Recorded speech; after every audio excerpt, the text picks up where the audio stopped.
My name is Michelle, and I'm 32 years old. I've been married to my husband Cooper for 3 years now. We haven't had children yet because of our work commitments, but lately we've been discussing starting a family soon. I have a younger brother named Jonathan, who is 30. He's always been a quiet and reserved person. When we were kids, he followed me everywhere, but because he wasn't very talkative, making friends was a challenge for him. However, to me, he was always my adorable little brother, and I did my best to support him. Even as we grew older, we remained close, meeting up regularly. I got married when I was 29 and Jonathan moved out to focus on his career. We still enjoyed going out for meals and spending time together, so I never expected him to suddenly announce that he was getting married. Jonathan's wife was someone he met at work. He has always been intelligent, graduating from a prestigious university and landing a job at a major company. His wife worked there as a clerk.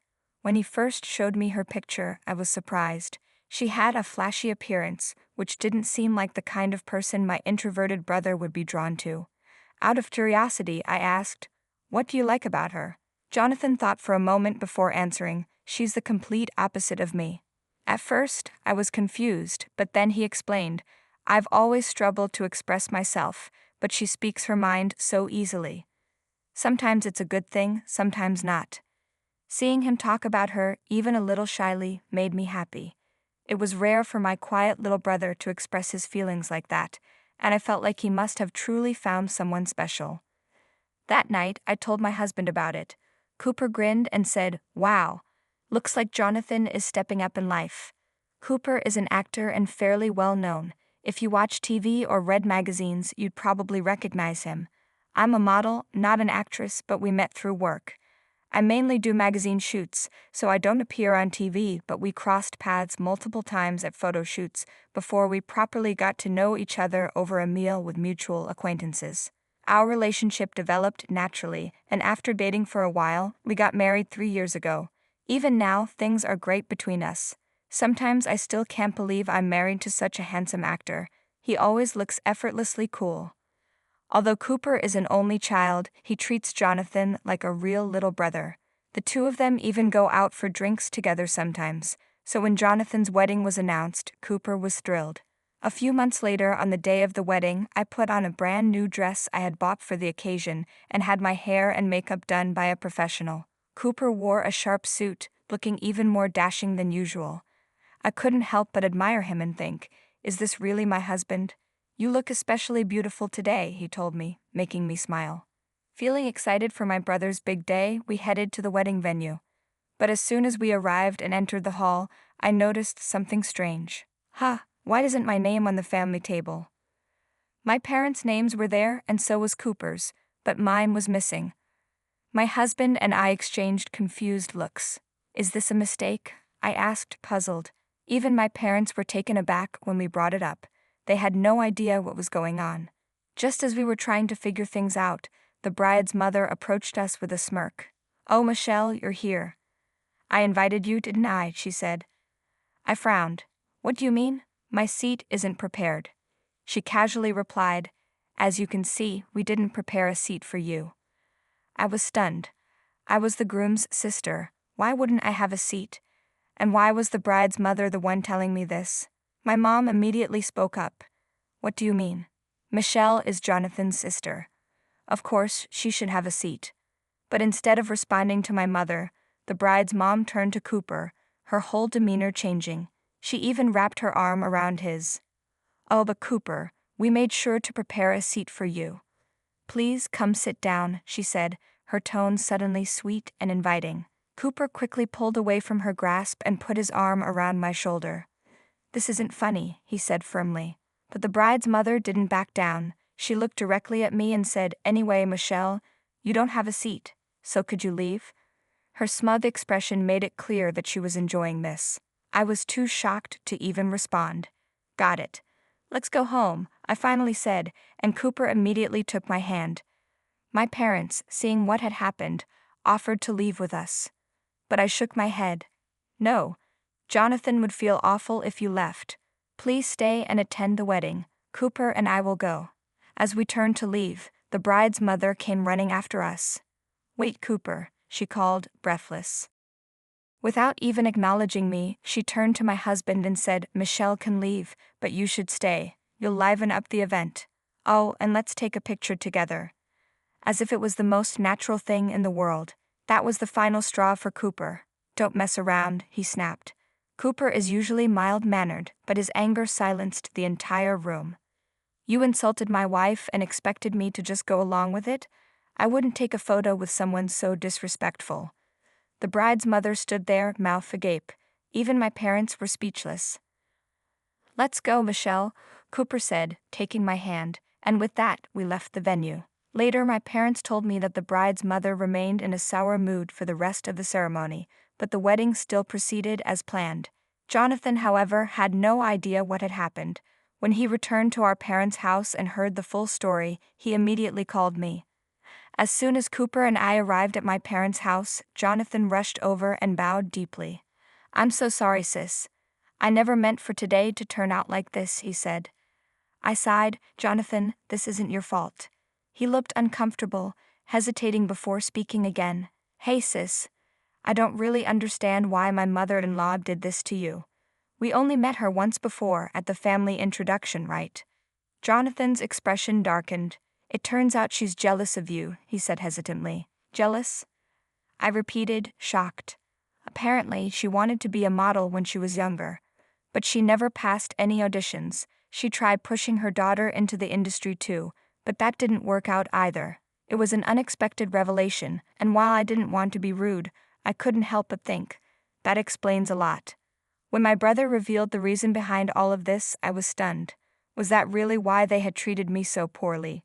As I tried to process everything, my husband turned to Jonathan and asked, "I understand why that woman resents Michelle, but how did you not realize any of this until now?" "Jonathan, you weren't aware of it either, were you?" Jonathan looked visibly uncomfortable. "I left all the wedding planning to my fiancé," he admitted, his head hanging low. As we listened further, we uncovered even more troubling details. My brother had been swamped with work and had originally intended to postpone the wedding. However, his fiancée and her mother had already gone ahead with the arrangements without his input. His fiancée had quit her job as soon as they started planning and insisted on making all the decisions herself. Their justification? The bride is the star of the wedding, so she should have full control. Jonathan's voice began to tremble. "I'm so sorry, sis. I never thought things would turn out this way," he said, tears streaming down his face. It wasn't his fault. Looking back, there had been red flags from the start. Despite being immediate family, we hadn't received a formal invitation, yet my husband had been given detailed wedding information directly from the bride. It was only in hindsight that I realized how strange that was. "Jonathan, it's okay. Don't be too hard on yourself," I reassured him, placing a comforting hand on his shoulder. He continued apologizing, his eyes full of regret. Once he calmed down, he told us that he needed some time away from his wife. To be honest, I no longer wanted to be involved with such an unreasonable family, but this was Jonathan's life, his decision to make, so I chose to support him from a distance. A while later, my brother contacted me again. "Mom-in-law wants to talk to you. Can you come over?" I was baffled. After everything that had happened, shouldn't they be the ones offering an apology first? My husband, still furious over the whole situation, shared my sentiment. But I knew I wouldn't feel at peace unless I confronted them directly, so I agreed to go.